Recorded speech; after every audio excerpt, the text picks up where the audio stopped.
Yeah, so anyway, that's that. That was good news. And then now for some news that really shouldn't make you feel anything, which is kind of what my point is. Like, so this Kyle Rittenhouse thing happened. I think it happened when we did the last one, or had just happened, but we didn't really know anything about it.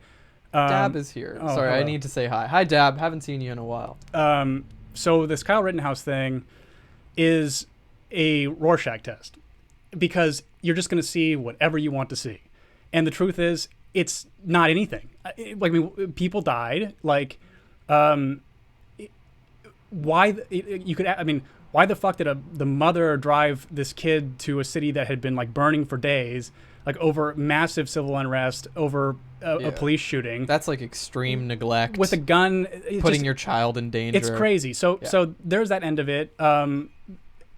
Nobody is good here. Nobody's good, and it's like, so. But it's so crazy to me that it's such a litmus test based on what you're consuming to make you feel a certain way about it, because you shouldn't feel either side. You shouldn't feel good about either side on of this. You shouldn't really feel that those people got murdered for no reason, because, you know, dummy that got his bicep blown off took to the news after it happened to say that he was hoping he could use the gun that was in his hand to blow the kid's head off. I was listening to some lawyers talk about this, and like in Wisconsin, if you grab the barrel of a gun or you touch it, you're not technically unarmed anymore. But it's like, who fucking cares? Like, the reality is, like, so I was telling you before we started, Andy No posts all the on Twitter, posts all like the mugshots of the people that get arrested in Portland. I'm not making a call on his character. I think he's a doughy idiot, but it's like, it's not an endorsement. No, it's not an endorsement, but it's just what he does, and I think he's an interesting follow, just to kind of see, well, what's the other side up to. But there's this like weird dead affect on all of them, which I kind of had the thought of, like, between maybe not Rittenhouse because he's young enough to where I can kind of excuse, but definitely his parents, and then also all these people that the two guys that died, and then there's some sort of sociopathic ideation that makes you want to go to these things. Like, and it's interesting because like some of the loudest voices I've heard talking about, or have seen talking about how this is going to overthrow this tyrannical system, are people that are smart enough to not go participate in it. Yeah.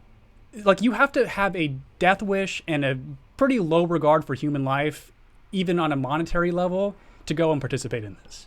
It's just objectively true.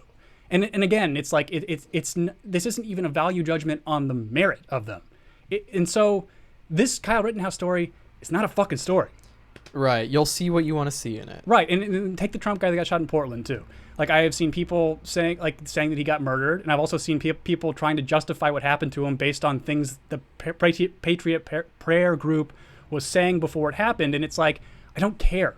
Like, if you go to these things and bad things happen to you, it's gonna happen. I mean, yeah, like you're literally entering a domestic war zone. So it's like you clearly have very little value for your own life, and then simultaneously you have very little value for other people's, and it's all based on this like entrenched tribal bullshit of political stuff, how everyone wears their politics as fucking fashion. And so it's just dumb.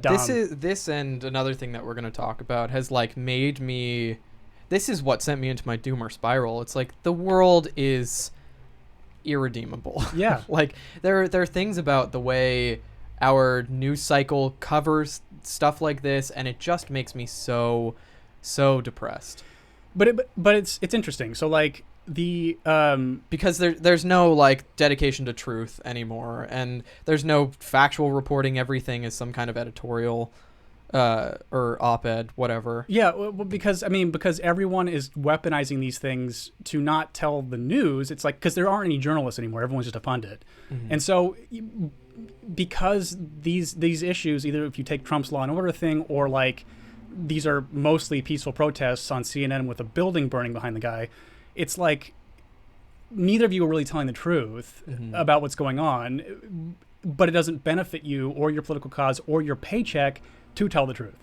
And so I'm not doomery about it, just because if you really think about it, again, because I do really truly believe that people that choose to especially get in a fucking car and drive over state lines, which a lot of the people that participate in this stuff are from out of state or out of the area, or at the very least out of the city, including Kyle Rittenhouse, and also a lot of the people who participated in the looting in the initial like George Floyd protests were not from the area. Yeah. And it's like, because you wouldn't really attack a business of somebody you knew in your community, but a sociopath who travels to go there would do that. We've said this before, I believe, or maybe I'm just misremembering, but there is the type of person who will take advantage of a dark situation to better or to get something. Right. They'll go to a place like they'll go to the site where George Floyd was killed, and they will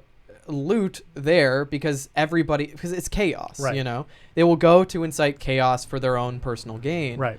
But it's that kind of person, like you said, who has these sociopathic tendencies because nothing to them is truly important about the actual cause. And exactly. And I think that like they are enacting their own. They have found a lane through which they can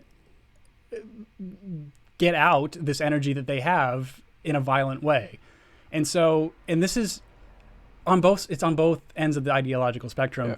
And it's a very specific, because again, it's like anybody who supports either side and says that either side's doing a good thing here, none of them go. I can't even tell you like how many, like, so when we went to the protests, which we were on ground zero day, like, and so the Sunday after it happened, I believe. And I think I've said this before in another one, but it's good to reiterate. Like 30% of the people that were there were agitators. They were not there to protest in the name of George Floyd. Most people there to do the right thing. But the police took a fuckload of abuse before swarming us with APC vehicles and tear gassing us. But it's like, I knew it was coming. Mm-hmm. Like it was like a tension, and the people shooting the fireworks in particular, it was like you are agitating them to get them to react, and they got what they wanted. We had as we were approaching the protests from like actually pretty far away, an older black woman came up to us and said like, don't go that direction. Yeah. She was advising us not to go look. Of course, we still did for the sake of whatever. Because it was historically important to participate, and also we kind of wanted to like take the temperature on it. And I think that like I really am frustrated with people who are giving hot takes on this on either side that didn't go. Yeah. Because you would see that it's not, if you're on the ideological left end of the spectrum, it's not what you think it was. Mm-hmm. And there are agitators there that really don't care about social justice, that are there to just fuck shit up. And then there are plenty of people that are there to do the right thing. But today, none of these people are there for social justice. I think like now it just, something as big as a protest like that makes people feel like they're a part of something important. And like we just said, it was important to history, so we were there. But as these things stretch out and nothing is changing, nothing's getting any better, for some reason, people still think that they're a part of something big and important. And yet no change has been made. No senators have been kidnapped, Right. And they're being used. I mean, they're being, the people that like have good intentions truly on either side. I mean, not to be a fence sitter, but it's like, I do think that like, you have a lot of conservatives that are scared, and so they're rooting because they think this is a larger problem than it is. And that's the kind of thing I wanted about the Doomer thing. This isn't that many people. Yeah. Most people are like, nope, not even going to touch this. And I think most people aren't even really speaking to their friends about it, honestly, because it's so ideologically charged, and it shouldn't be. It's like, because, again, nobody is out in the streets for the name of the person that died. It's not about that anymore. Or to, quote unquote, I'm a lifeguard with EMT training, and I'm here to, like, keep businesses safe, which was Rittenhouse's excuse. And it's like, nah, you brought a gun there, or your parents advised you poorly to bring a gun there because with the intention, like, you don't bring a gun to these things without the intention to use it. You're hoping you get to. Fucking exactly. And this is somebody who is a responsible gun owner saying this. It's like, you don't enter a conflict zone with a weapon. Like, anybody, I have friends that have CCWs in state that allow them, like, concealed carry permits, and they say their worst nightmare is having to use it. Yeah.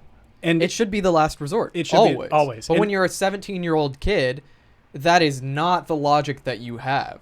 Yeah. I'm going to say it. I thought maybe he thinks he's in a video game or something. Well, that's exactly it. And it's like, and I know video games don't cause violence or whatever, but there is that one case that showed that, you know, that sparked all of this idea that video games cause violence. Back in the 2000s, they were playing GTA or something, and like 3 dudes murdered somebody.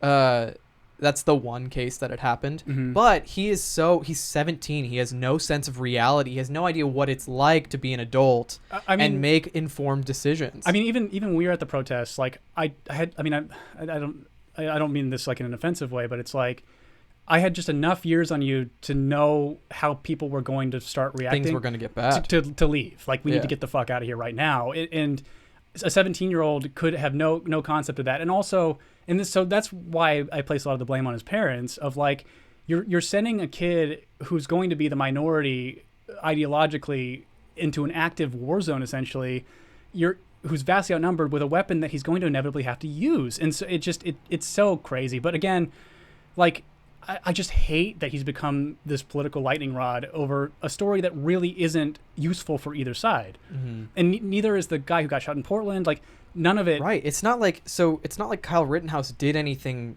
correct to make him a hero, like DCK says, like John says, about like a hero on the right. You know, he did nothing to be a responsible gun owner. He did nothing to be, you know, somebody who was defending the values of the right. He did nothing responsibly. And so he should not be worshipped by the right, but also he should not be villainized by the left because he's a child and his parents like allowed him to do this. Right. His parents should be locked up for sure. And he should be, you know, punished accordingly. Of course. Yeah. And the hero worship thing is also done by people who know they're not telling the truth. Like, the narrative is created by pundits who know they're lying. Mm-hmm. And Trump too. I mean, Trump's totally guilty of this. So it's like, because I don't think and we do it with he's children made some comments so about it. often. Of course. I mean, we've got Nick Sandmann, we've got Greta Thunberg, we've got Desmond is amazing. We've got like Lactatia, right. All of these child drag queens, whatever. We've got all of these people on both the left and the right who are children who are completely impervious to criticism because they're children, right? Who uphold the values of a good Republican or a good Democrat, right? You know. Yep. And really crazy. And then we're all caught in the middle. If somebody who's kind of awake to how much we're being gaslit, like, you know, on the right, being that this kid's a hero, on the left, these are peaceful protests. Still, they're not. It's like the unfortunate part is like no one wants to hear that. Like, that's the tough part about even saying this is like I know that it'll piss people off because they only want to listen to people that are going to validate how they're feeling in the current moment. Yeah. And because it's not really fun to kind of just be like, ugh, this is not good. This is just not good. This is not good, period. Yeah. And none of this is good. None of it's good. The cops are not good. Like, this is all bad. It's just all so bad.